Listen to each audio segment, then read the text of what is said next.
আমরা জোহরের সময় আজান শুনি, আসরের সময় আজান শুনি, মাগরিবের সময় আজান শুনি, রাত্রি হলে তাফসির মাহফিলে তাফসির শুনি। সাইয়েদনা ইব্রাহিম সকালবেলা উলু উলু কুলু কুলু ধ্বনি শুনতেন।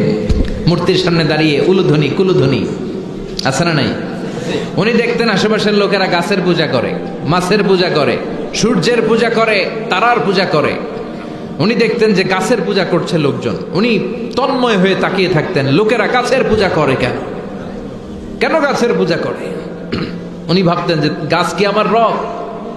পরে দেখে না, লোকজন পূজা শেষে যখন ঘরে লাকড়ি আর কাঠ দরকার, কোপাইয়া এই গাছ কেটে ফেলায়। তার মানে কিছুক্ষণ খোদা খোদা, এরপরে কোপা, এরপর তো খোদারে কোপাইলে এটা খোদা থাকে? আর কথা কন। সাইয়েদনা ইব্রাহিম আলাইহিস সালাম কনভিন্সড হতে পারেন না।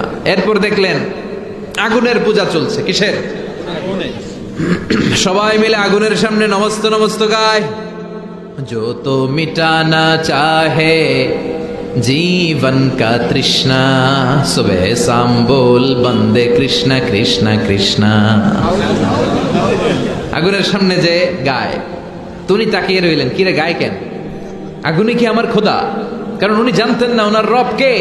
এজন্য উনাকে একাই, একজন মানুষকে আল্লাহ কোরআনে একটা উম্মত বলেছেন, একজন মানুষকে। কানা ইব্রাহিম উম্মাহ ওয়াহিদা, এক উম্মত। কারণ ওনার সময়ে মুসলমান বলতে পৃথিবীতে কেউ ছিল না, উনি ছাড়া।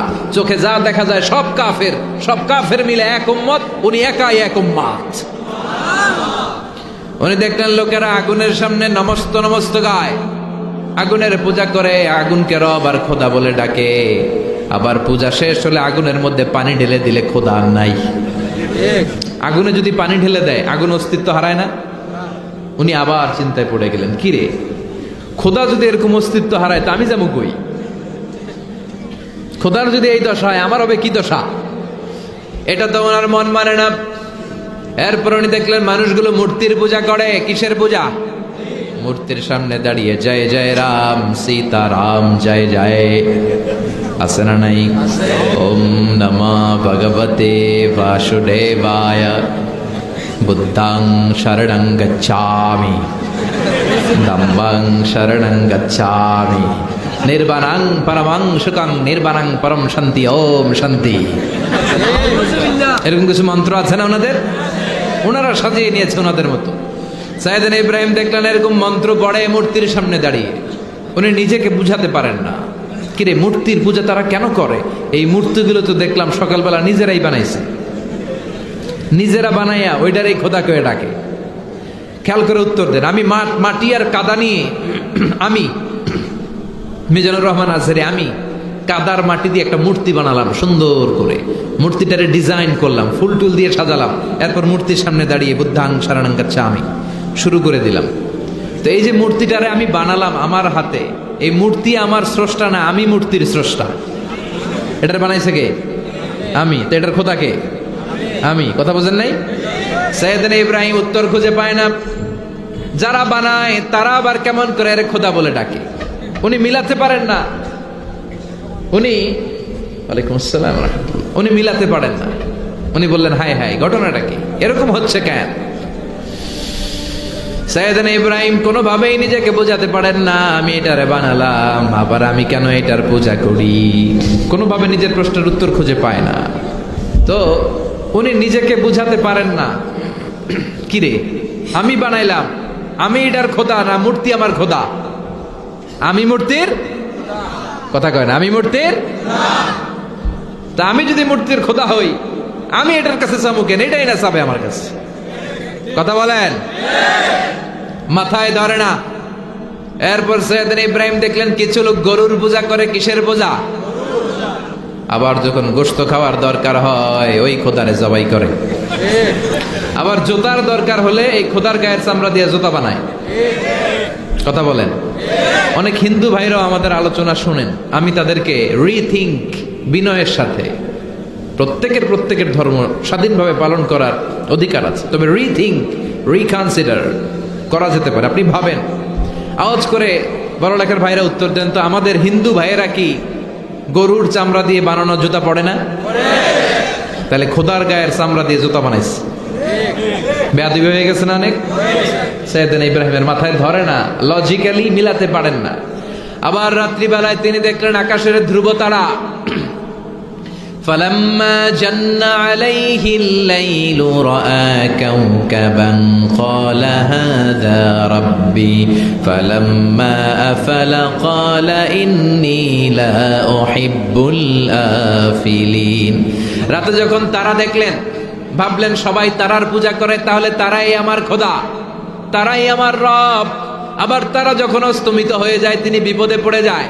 তিনি বললেন যে এইটা আমার ছেড়ে চলে যায় ওইটা আমার রব হতে পারে না। রব যদি আমার থেকে দৌড় দেয় আমি যাবো কই? কথা কন, তাহলে এইটাও বাদ। এরপরে ফালাম্মা রাআল কামারা বাযিগান ক্বালা হাযা রাব্বি ফালাম্মা আফালা ক্বালা লা ইল্লাম ইয়াহদিনি রাব্বি লাকুনান্না মিনাল কওমিদ দাল্লিন। সুবহানাল্লাহ। কিভাবে একটার পর একটা বোঝাপড়া করে তিনি এগিয়েছেন।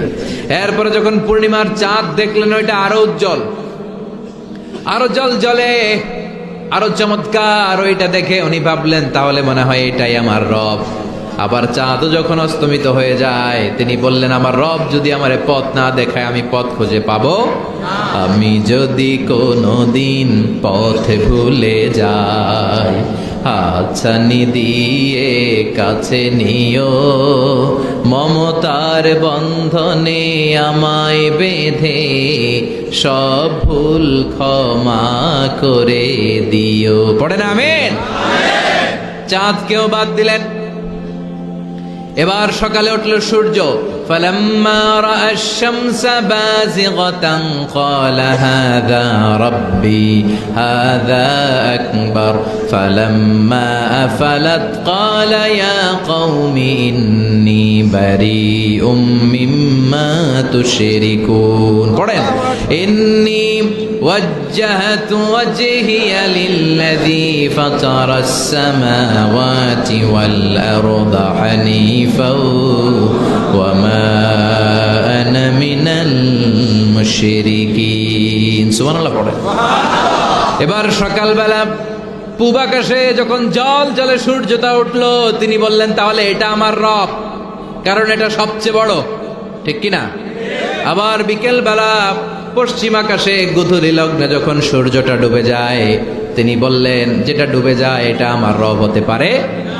উনি একটার পর একটা বাদ দিলেন, মাছ বাদ দিলেন, গাছ বাদ দিলেন, আগুন বাদ দিলেন, মূর্তি বাদ দিলেন, গাভী গরু বাদ দিলেন, ধ্রুব তারা বাদ দিলেন, চাঁদ বাদ দিলেন, সূর্য বাদ দিলেন, একটাও রইল না।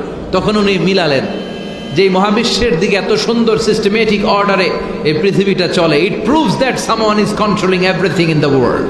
এটাই প্রমাণ করে একজন আছে মহাশক্তিধর, সব রাজার বড় রাজা, মহারাজা, মহাব্যবস্থাপক, তার নিয়ন্ত্রণে, তার আদেশে গোটা বিশ্বের সবকিছু এক নিয়মে চলে। এরকম একজন থাকতেই হবে। উনি বললেন যদিও আমি উনারে দেখি না, উনার দিকে আমি আমার মুখ ফিরালাম। উনি আমার রব, রবই আমার সব, ঠিক কিনা? আল্লাহ আমার রব, এই রবি আমার সব, দমে দমে তনু মনে তারি অনুভব। তোমার দুনিয়াতে আমি যেদিকে তাকাই অথই নেয়ামাতে ডুবে আছি সবাই। পাখ পাখালির গানে শুনি তসবি কলরব, তসবি কলরব। আল্লাহ আমার রব, এই রবি আমার সব। চিল্লায় বলেন ঠিক কিনা? কিভাবে আল্লাহরে পেলেন? চিন্তা, গবেষণা, বুদ্ধিমত্তার সবটা তিনি খাটিয়েছেন। এজন্য আল্লাহ ওনাকে ইব্রাহিম খলিল বানিয়েছেন। কি বানিয়েছে? এরপরে নমরুদের আগুনে যখন ওনারে ফেলানো হলো, আগুন থেকে রক্ষা করলো কে? ওই আল্লাহ আজও বেঁচে আছে না নাই? আমরাও যারা বিপদে পড়ি, জুলুমের শিকার, আমাদেরকেও বাঁচাতে পারে কে? নাকি আল্লাহর ক্ষমতা কমে গেছে? আল্লাহ বুড়া হয়ে গেছে? আগের ক্ষমতা নাই? ঠিক আগের মতো ক্ষমতা আছে না নাই? মুসার মতো ঈমান হলে রাস্তা হবে সাগর জলে, নবী ইউসুফের মতো ঈমান হলে একে একে দরজা খোলে। নবী ইব্রাহিমের মতন ঈমান যদি আজ থাকে বিদ্যমান, অগ্নিকুণ্ডে দেখতে পাবে খুবসুরত এক ফুলবাগান। ঠিক কি না? আগুনের মধ্যে তিনি ফুলবাগান বানাতে পারে, কিন্তু ইমানটা সাইয়েদনা ইব্রাহিমের ইমানের মতো হতে হবে। দুর্বল ইমানদারের জন্য সাহায্য আসে না, সাহায্য আর আকাশ থেকে গায়েবী মদদ আসে পাক্কা মুমিনের জন্য। চিল্লায় বলেন ঠিক কি না? যে ইমান প্রয়োজনে জ্বলে ওঠে না,